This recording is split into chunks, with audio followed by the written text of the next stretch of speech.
Welcome to Meeting of the Minds. Today we got Marc Reeves with Elon University. Welcome to the show. Thanks so much, Jake. Appreciate you having me on. Of course, of course. So start us off. Tell us a little bit about Elon University and why it's a program that, soccer players in high school should be thinking about, trying to get recruited at and looking forward to playing there. Yeah, we're a Division I men's program. We play in the Colonial Athletic Association. It's a great conference and really good coaches and programs up and down the Northeast. And the main thing is our academic reputation. We've got a really enriched program here. A lot of internships and global studies opportunities, a beautiful campus. And I feel like our soccer program kind of promotes that, an ability to really maximize your education and your athletic experience. We're really fortunate to be in a great part of the country to play a number of good quality teams. And we're really trying to get good soccer players here to enjoy their experience. Oh, that's great. And tell us a little bit about you, Marc. What's your background in the sport and what kind of led you to Elon University? Yeah, so I grew up in England, obviously, actually playing mini rugby rather than football, rather than soccer to start with. That's what my dad played and used to love, like going with him, watching him play and hanging out on the sidelines and running around. But maybe wasn't the biggest, and football, soccer, a lot more prominent in England and school and friends. So I ended up just playing for a bunch of different teams growing up. And then really fortunate to end up coming out to America to coach a little bit and getting a scholarship to go to St. John's University in Queens, New York, and play for Coach Meza. And that was just a phenomenal experience that has led me to stay out here. That's great. All right. Well, as far as a coach, mentally, that's the main thing that we focus on as a company is that mental aspect of the sport. Where do you see most college athletes struggle during that transition from high school to college when it comes to the mental sides of soccer? Yeah, I think, emotional control is something, we work on an awful lot, kind of resetting after mistakes or preparation routines that can switch it from being a student to an athlete. We're really fortunate we're paired with a local school that has PhD and master's students getting certified as mental performance coaches. So we had a young lady called Elizabeth Ponzi work with our team last year and do a lot of great presentations on kind of group dynamics, communication, imagery, and then she really works with players individually on some of those reset moments. I think that's the hardest part. College soccer is very frantic. So, a player's ability to stay in the moment and not worry about the result or dwell on a previous mistake, or perhaps they're subbed in and out of games. So I think that ability to really get the most out of every situation and play in the moment is something that we focus on. And we're able to get some good help from that program. And our players, try to come up with some individual imagery scripts or triggers on the field that can really help them get back into the moment and in the zone and play as well as they can. And a lot of great techniques there. What I find is that there's a lot of programs that work with something like a mental performance coach, but across the country, it's kind of haphazard. Some of them are kind of like you. They're lucky enough to either have, in their school, PhD candidates or graduate students, or professors that are experts in sports psychology or mental performance. And for others, it's local universities, or they meet somebody along the way. Was that something that growing up there was ever a focus on when you were, a young soccer player or a college soccer player, or is that something that's newer to the sport? I think it's certainly new. I think growing up in England, it wasn't the case at the level I was playing at. It was very much a kind of, toughen up and get on with it mentality. As I said, I was really fortunate, to St. John's. Coach Mays has built an unbelievable program there, and he is a great educator, teacher, trainer. Just loved his sessions, but also was probably early on very into the mental aspect of it. He had a great staff around him. Coach Book is another mentor of mine who really has a great brain for the game and kind of wants to break it down into smaller pieces. And I think, so I was fortunate to get a look into that early. But it still probably is undervalued. It still probably is, the four components of the game, the physical, technical, tactical, and emotional part is probably the biggest piece that we can continue to improve on. especially with student athletes just having so many demands on them right now. The academic piece for sure, but they got to fit in socially. They got to have all the right social media sites and get all the likes and everything else. So, a player's ability to keep on track with their performance and keep level headed is a big deal. Certainly something we try and focus on. Yeah, no, for sure. It's interesting you bring up social media. I find that oftentimes social media can be very dangerous for competitive athletes. Totally agree. But it's kind of like a highlighted version of the negatives it can have on just regular individuals in society. Is social media something that you talk about as a program, about the best ways to use it and the things about it that can be dangerous, or is it something that you really kind of just rely on them learning how to navigate themselves? It's something you have to be aware of. I personally don't have any. I use through our Elon men's soccer accounts to kind of navigate around. It's obviously a phenomenal platform for some of the things for learning, different techniques or from other coaches or articles, getting insights. It's a great platform on those sides, but it's also a dangerous one in terms of, comparable or instant gratification on something that you think you've done well, or a plate of food you've cooked by yourself or something.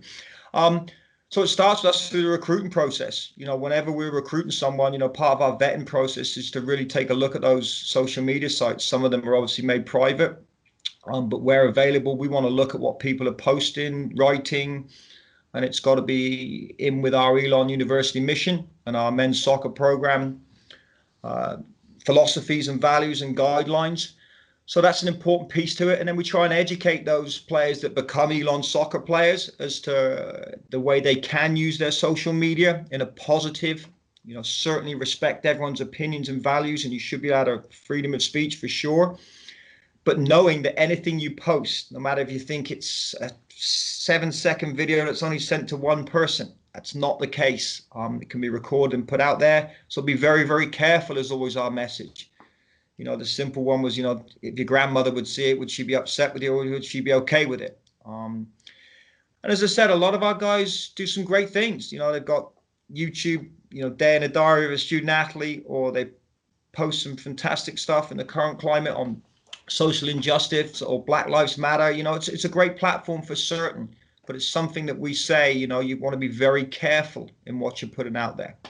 Yeah, no, for sure. And I know it's funny. It's such a new experience, really, that I think we're still as a society and as as coaches and leaders trying to figure out, like, where does this fit? What is the online etiquette or the digital etiquette is kind of the way that I frame it, that we need to be thoughtful of.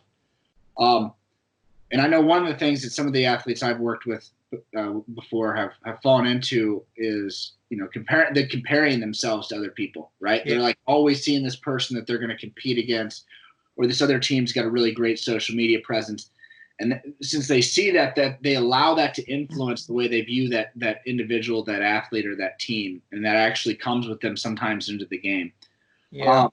And especially during, like, let's say postseason periods, we typically recommend like social media blackouts, where, like, if people are going to post up a bunch of stuff, especially if it is a pretty big game, as some people would phrase it, a lot of attention that gets drawn to it, which can influence athletes negatively going in. Is that something you've experienced or dealt with before? Yeah, I think the hardest part is the comparable side, but it's also the fact that anyone can retort back. Anyone can put comments to it. So it's regardless of the person who's has 4 followers but is able to write on an account that has 4 million followers, something about what they believe on a topic that they've maybe never even experienced. So that's the hard part for me. And so I think sometimes, young people then get caught up in it, and you even see it with professional athletes. They respond to some of those things, and they're the person who gets in trouble. They were agitated, aggravated, whatever the word is. Sometimes, personally, attacks on their family or the way they do things, or how they performed, that no one ever tries to miss a penalty kick. No one ever tries to, score an own goal. But, those things can occur, and people are able to write the most nastiest things on there. And unfortunately, young athletes can take that to heart, and it can be damaging. So again, we try and tell them, you know, make sure you're careful on what you post, and also careful on who you allow to follow you. You know, try and be very cognizant of that, of the group that you keep, the circle that you keep. People can still maybe get on there and post stuff, but, you know, don't be worried about some of those outside influences. You know, really focus on the people that matter to you. You know, your individual preparation, what your coaches and teammates think of you as a person, a character, and your performance. You know, because it is a world where someone can say something and it's just not nice. You know. Yeah. Well, and you know, I'm big on athletics being, you know, about building a better person. I mean, that's, you know, the end goal of why I've been involved in sports based my whole life is the importance of that development. And, you know, it's a hard lesson, I think, for young people to learn, but that ability to, you know, take things with a grain of salt, figure out who is that circle that I'm going to listen to and who am I going to ignore. Because especially when the filter of I can see your face and you're going to see me say this is removed, people seem to be able to pull up some pretty dark stuff. Yeah. And, you know, it's good practice. As hard as it is to say, it's sometimes bad experiences can be some of the most important practices for people to become better. You know, it's like I've seen athletes that come back from injuries and their growth in the sport is much bigger than it would have been if they weren't injured. Without a doubt. Which is counterintuitive, but like, you know, they're thrust in the situation where they have to grow really quick, you know, and it allows them to do that. If you can take anything, even, you know, those negative comments on social media, and find a way to make those a positive, find those to become a building factor. I mean, that's a skill that you can use your entire life to improve yourself. Oh, without a doubt, there should be a driving force to you, and, you know, intrinsic, you know, internal confidence and motivation is what we talk about a lot. And I couldn't agree with you more in terms of, you know, it's personal growth, it's relationships, it's the people that matter to you that's important, and trying not to please everyone. And listen, as coaches, it's the same way. You know, I only imagine some of those top coaches, you know, how their kids go to school and, you know, they're told, well, you know, your dad made the wrong play in the last second in the college football, whatever it might be. So, you know, it's part of it. It's certainly something I don't think is going away. It's going to get more and more. And yes, it's something we educate our group on as best as we can. And as I said, as a staff, we're also trying to use our sports information platform as best as we can, for the recruiting purposes, our message, our alumni, to connect in as many ways as possible. Yeah, that's great. Well, I mean, it sounds like you guys are doing a good job, you know, and in it for the right reasons, you know, which most people in sports are. There's always going to be a few people that aren't, but so talk to me a little bit more about like some of your coaching philosophies and some of the, you know, the bedrock foundations of Elon Soccer that makes you guys different, that helps you guys build that team, that program that is having that influence on young people. Yeah, I think philosophies wise is really the role you're in. So obviously I'm a Division I head coach at Elon University in North Carolina. I'm really fortunate to be in this position. And I think, you know, my role is to kind of guide young men through their college years and, you know, maximize their potential on and off the field. And that's what we really preach here, is a daily drive to get better, a team first approach. You know, it's competition unity on a daily basis that challenges our guys to get better. So they're prepared for life, exactly what we were talking about, whether it's social media, wins, losses, training, community service, leadership seminars. It's preparing them post-graduation to be as ready as possible. And again, we're really lucky. We've got some great faculty here that work incredibly hard to make sure it's an enriched education.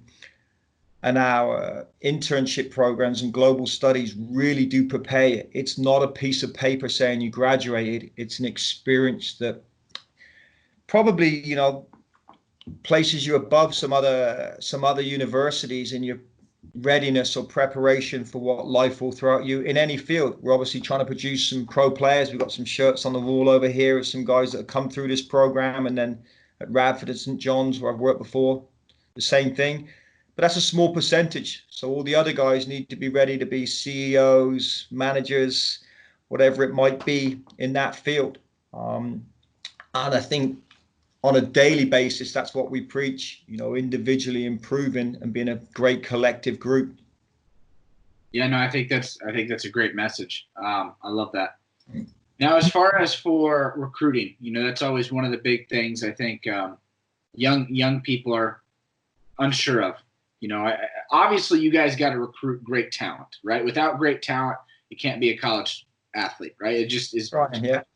There's a certain bedrock of foundational skills, speed, strength, technique, ability to play that you have to be recruited. But what are some of the intangibles or the character pieces or the mental pieces that you guys are looking for as you're trying to, create, the future program? Yeah, those are great words. And I think, everyone will talk about, character and attitude. And those are obviously important pieces and not always easy to tell through the recruiting process. We do an awful lot of video calls with players. We don't want to talk to the parents too much. We want to talk to the players through the recruitment process as much as possible and learn about them and their background and what their values are and what they believe in. I think the main thing for us is, again, we're looking for people with a desire to get better, that don't think they have all the answers, that, are still eager to improve. And that's not just on some of the areas that they can add into their game, but, when you talk about having technique or athleticism or speed, we look for a dominant quality, on the playing side or on the intangible side. And we want to increase that in players. So we're always asking them to improve in certain areas. A lot of times it's 1v1 defending or agility or heading or entry balls with your weaker foot. But, we want them to have a dominant quality. Can they go past someone? Can they deliver a final ball? Or they're a great finisher? Or they're an incredible shot stopper of a goalkeeper. So the dominant quality is a big piece to us. And I think that intangible is a work ethic, probably is number one for us. Attitude, character, a couple of words in there, but a work ethic that I want to get better at this. I want to perform a role for my team. I want my team to be better by me being better. And that's something that we really preach. I think that's significant. Work ethic is definitely going to help get you there, and that desire to improve, because the way I always, working with high school athletes, trying to always guide them, is I typically phrase it as, you're going to get punched in the face at some point, right? And as you transition, you're going to have that moment where it's like you just fall flat, didn't work, you're like questioning whether or not this is possible. And the ones that are able to make it through it are the ones that are like, what, I'm just a little bit addicted to getting better and to like trying to figure this out, and like it different people take different time periods to, transition or to figure out that puzzle. But if you're not constantly looking for that improvement, it's going to be hard to ever continue to grow and to transition up at those higher levels. Without a doubt. And I think, the other piece is to take the information and listen and understand, whether it's from the strength and conditioning coaches or from the specific position coaches, whatever it might be, But yeah, that mentality, we often talk about it. You can get in a corner and get your hands up and keep taking some for a bit, but we want to be the person that gets back in the middle of the ring and goes toe to toe and asks for some more. That's our mentality. We want to be a hardworking team like that, but again, with intelligence. So, hard working is great, but if you're out there doing the wrong things, it doesn't matter. So we rely on that. We've got a great strength coach. Coach Jordan has put plans out for our guys consistently through the COVID for voluntary workouts. And then, the motivation of our captains and our leaders to connect through Zoom, WhatsApp, Strava, whatever it might be, to keep those workouts going. But again, it's got to be the quality and intelligence along with the hard work. But a tough mentalities will always get you, right? Yeah. Can we coin that the Elon mentality? Is that fine? Yeah, that's fine. Patent it, sell it, put on a mug, T-shirt, whatever you want. Just send all donations to the program. Appreciate it, Jake. Thanks for. Of course, let's get her going. I love. Right now, I think there's a lot of difference between like the top level coaches and like the coaches that are still learning and growing, with the support they're offering their athletes. Because this is one of those periods. If you don't have them right in front of you, it's hard to make, right? And so I think the two things that show up: one, the understanding that like our goal is to support these athletes in this mission. We got to put as many things in front of them that they should take advantage of as possible. And two, this is where the culture of program shows. Do people take you up on that support, or do they not? And that's something you can't necessarily create now. This is a time where your culture is going to shine, not necessarily be created by that head coach. And I love Strava. I'm a runner myself now in my post-competing days. And I know some people on there post like their good runs or their good rides, and then they don't post everything.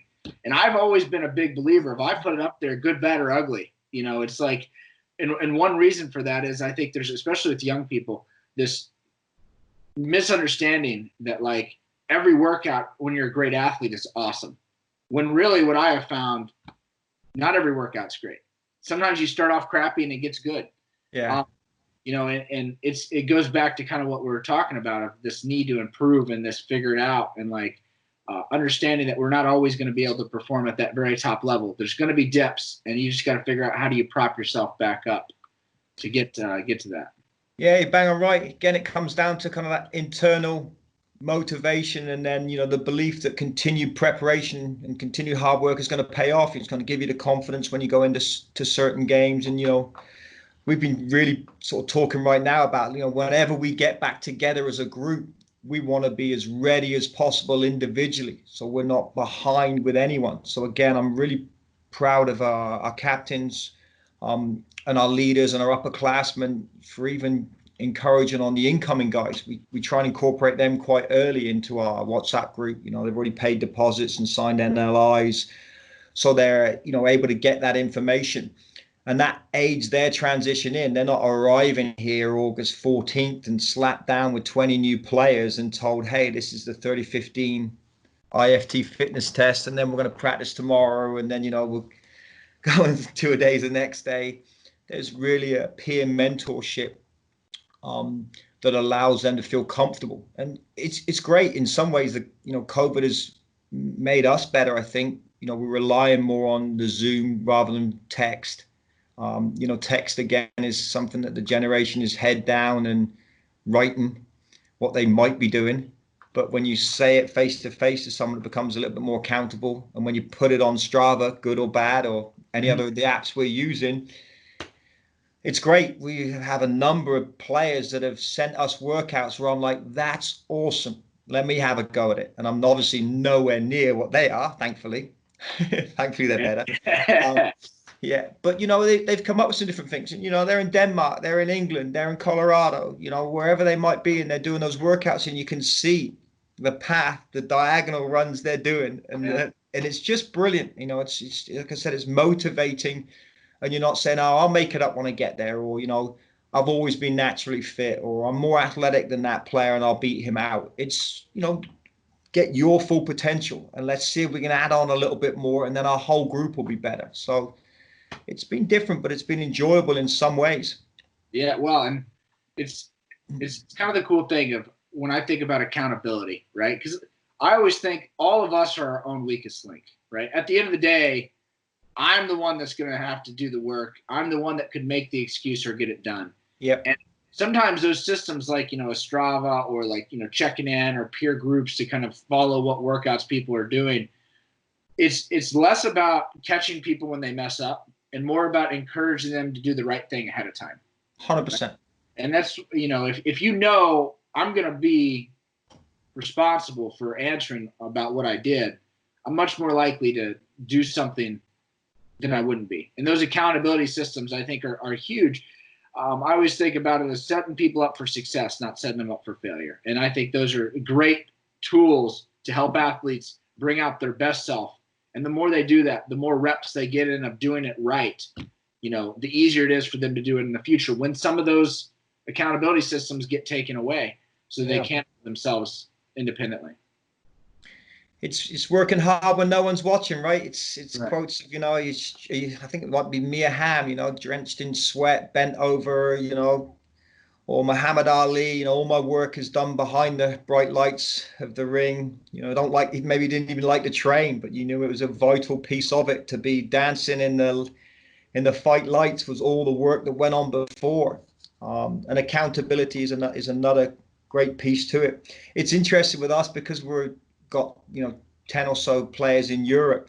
When we wake up, they've often done their early morning workout So you see that. So again, as a domestic player here, or our internationals that are in the US, they'll be like, "Oh man, that guy hit it hard this morning." Yeah. That's Know, kind of great. That's awesome. we'd have some like a DWQ, a daily wellness questionnaire, and they'll grade how hard they think their practice is. And when you see it's like an 8 or a 9 out of 10, you're like, "What was that workout?"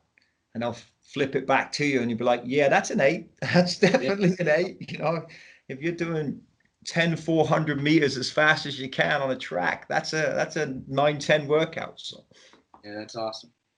Well, Mark, it's been great to talk this morning. Is there any other, pieces that you'd like to share here before we finish up, either, about your program, or just, advice for aspiring soccer players, or, high school coaches that are, trying to have the impact that you're trying to have at Elon? I mean, I think advice-wise, it's just it's very simple for me. Do it because you love it. The passion side of it, the hard work side of it. It needs to be with enjoyment. It's certainly a stressful occupation when it comes to wins and losses, or hours in the office in the fall, or those pieces.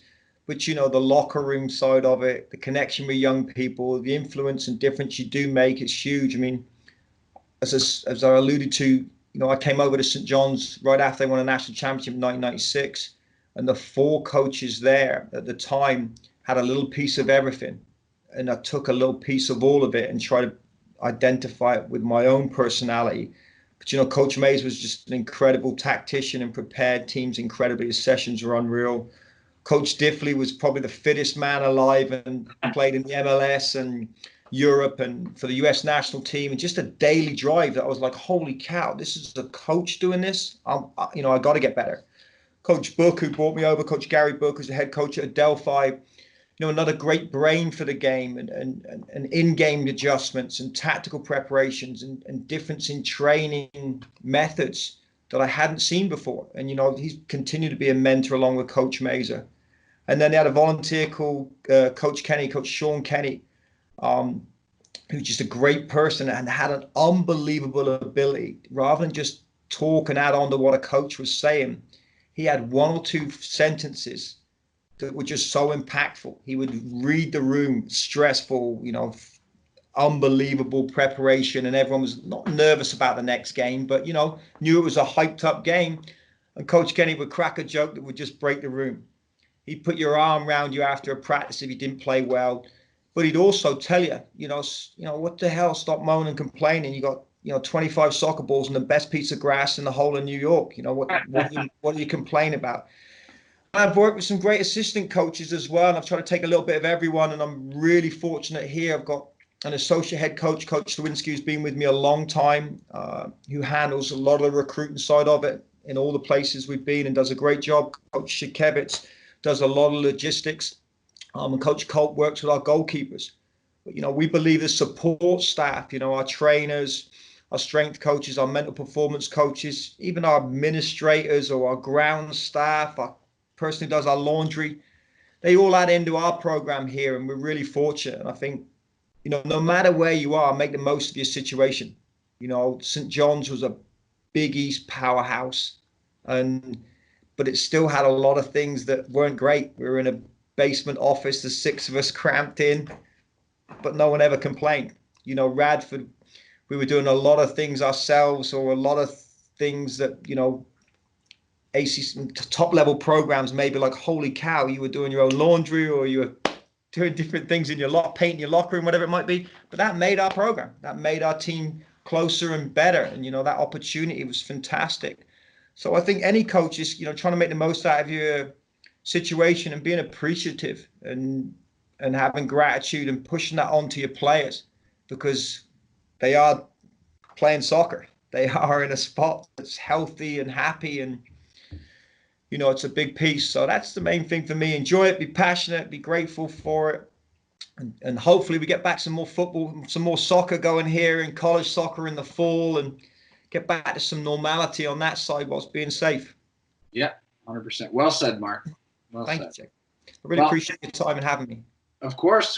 Been great conversation, and look forward to connecting with you in the future. So thanks so much, man. Take care. Cheers.